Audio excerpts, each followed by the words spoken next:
Righto, how's it going, guys? I thought I'd make a quick video on how we as creators actually make money in Fortnite through the engagement payout program.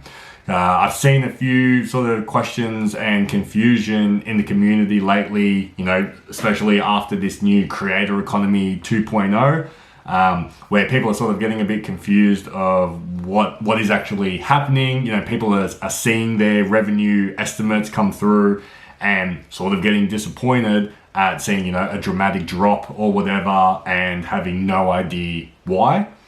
And Epic hasn't really made it super clear. The information sort of scattered across like a billion articles, and they're quite beefy. So I thought I'd consolidate it all.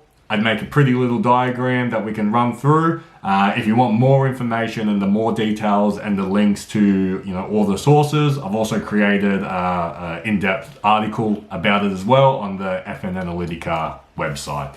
So for now, let's run through and show you how you, as a Fortnite creator, actually make your money. So there's 3 revenue streams, or I'd say 3.5 revenue streams through players playing Fortnite, in your map, as well as just the ecosystem in general. So we have the in-game purchases, and this is going off, so Epic have said until January 1st, 2027, you will take 100% of the revenue or the net revenue from in-game purchases in your island specifically. Then you've got the 75% engagement pool, and this is now relating to new and returning players. So you get compensated for the acquisition of bringing in players to your map as well as the Fortnite ecosystem. And a new player is, signing up for the first time in Fortnite and playing, and a returning player is a player that hasn't played for more than 6 months, and then they're coming back to Fortnite. And then we have the 25% engagement pool, and that's all active players. So just every one of us that just play Fortnite regularly. So here is the breakdown of the flow of how the money moves through it and what you get at the end of the day. So yes, I know it's pretty. Yes, it probably will be in the Louvre one day, but until then, we can go through it. So at least you know how it's how you actually make money. So the first one we have is the in-game purchases. So like I said, currently there is 100% promo. From 2027, it'll be 50%, but until then, it's 100%. So you can see you need to utilize this promotion because this is actually going to be your highest revenue stream for the next year coming. So in this example, Character Green, they're playing your map and they are buying a product, a item, a consumable, custom battle pass, etc. The things that Epic have said we're allowed to sell, and they've spent 1,000 V-Bucks in your game. After the platform fees, so this is based on 30%. So depending on the console, it's sort of different ranges, but I've just gone worst case 30%, and it helps with this example to make a nice clean number. So after the platform fees, you get 700 V-Bucks. From that 700 V-Bucks, 100% goes to you. That's it. Nice and simple. So you can see from 1,000 V-Bucks spent, platform fees onto you. Awesome. Then we have the 75% engagement pool. And so like I was saying, so new and returning players, so we clump them as the one, but then there are 2 sort of directions that they come from. They've either got search or discover.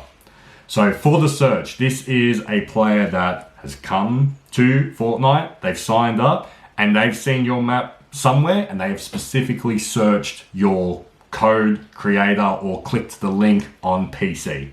All right, so they are in your game, they're just playing your game because they found you. They spend 1,000 V-Bucks in the item store, so not your specific store, but just, buying skins or notes or whatever. After the 700 V-Buck, after the 30% platform fees, the 700 V-Bucks. Now from here, this is where the 40% goes into the engagement pool. So Epic takes 60%, and that's their revenue, that's how they make their money. And then 40% is distributed into the pool. But now this is where there are two pools. There is a 75% one, and there is the general 25% one. So 75% of the 280, so 210 V-Bucks, goes into this pool. Now, because you specifically acquired that player, Epic gives you 100% of that 75%. So that 210 V-Bucks that went into this pool, you get 100%. Jesus. Okay, so you can see from 1,000 V-Bucks, 210 V-Bucks in your wallet. The next option is the Discover. So this is a player has signed up or returned, and they've gone to the Discover. And for this example, they've played 2 maps on their first day of returning. Yours and someone else's. And again, around that time, they have spent 1,000 V-Bucks. After platform fees, 700 V-Bucks. After the 40%, Epic taking their 60% cut, there's 280 V-Bucks, so exactly the same. And that is then distributed 75% into 210, 25% into the 25% engagement pool. Now, this is where it changes. From that 210 V-Bucks, that pie is then distributed amongst all the maps that were played on day one. So like I said, there's 2 maps, and the formula that Epic uses to determine how big of the slice of pie you get is on the day one playtime. So for this example, the player has played your map and another map for the exact same amount of time. They played 30 minutes each. So that means you get 50% of that 75%. So from that 210, you get 105 V-Bucks worth. So you can see now from that 1,000 V-Bucks, you've got 105 V-Bucks. Then the third is the 25% engagement pool. And this is all the active players, playing the map, playing all the maps across the whole ecosystem. For this example, I've got 3, and they each spend 1,000 V-Bucks. So after platform fees, that's 2,100 V-Bucks. After Epic taking their 60% cut, there's 840 V-Bucks that then go into the 25% pool. But basically, this is just the general engagement pool. So now you can see in this pool, we have the 840 from all the active players. We have 70 from old mate finding you in Discover. We have 70 from young mate searching you. So we have a total of 980 V-Bucks sitting there ready to be distributed. Now, the formula that Epic used to then determine that slice of pie is based on your active playtime, your island retention, and your playtime spent around V-Buck spends. So that's another important metric to track of how much time a player is spending around your map when 7 days before or 7 days after they're spending V-Bucks in the item shop. From that, for this example, just say, this is a pretty decent share, but just say you get 1%. So 1% of those 3 added up across all the active maps, you hold 1% of that pie. 1% of the 980 is 9.8 V-Bucks.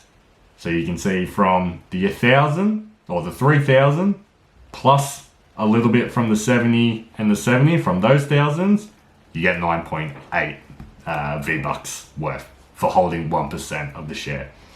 So in total, from 1, 2, 3, 4, 5, 6, from 6,000 V-Bucks spent, 1,024.8 go to you.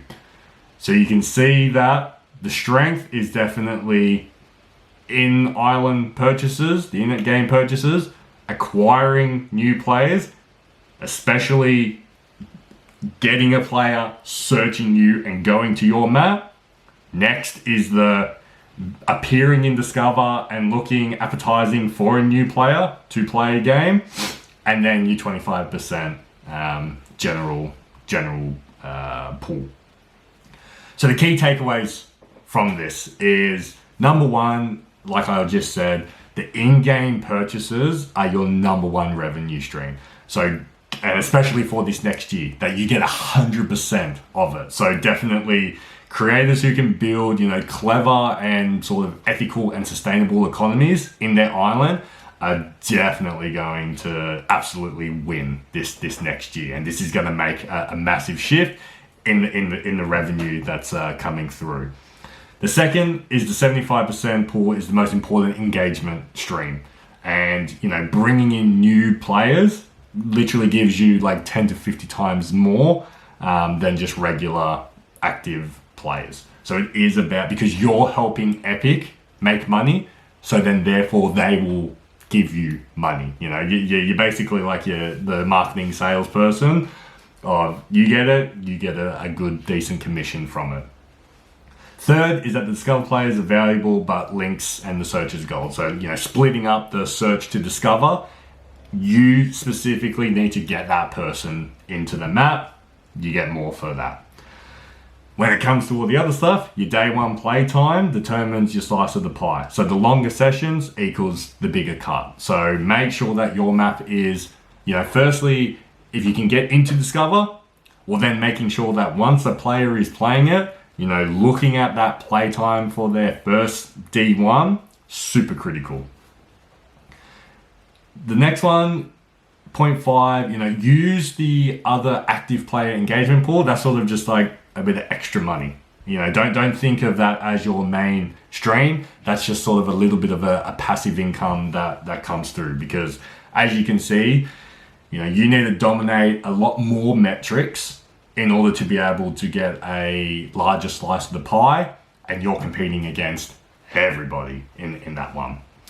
And then 6, using your data and tracking your data, because that'll help you be able to shift and use the techniques to your advantage to be able to optimize your revenue streams and how much money you actually get in. And this is sort of just a little plug for me of that FN Analytica actually can help you with showing you, where you lose the players, where you gain the players, and what changes can you make to your revenue strategies to be able to boost the revenue. Because at the end of the day, yes, we want the players, yes, we want the peak CCUs and everything, but that's not the important thing. As you can even see from there, didn't even mention peak CCU.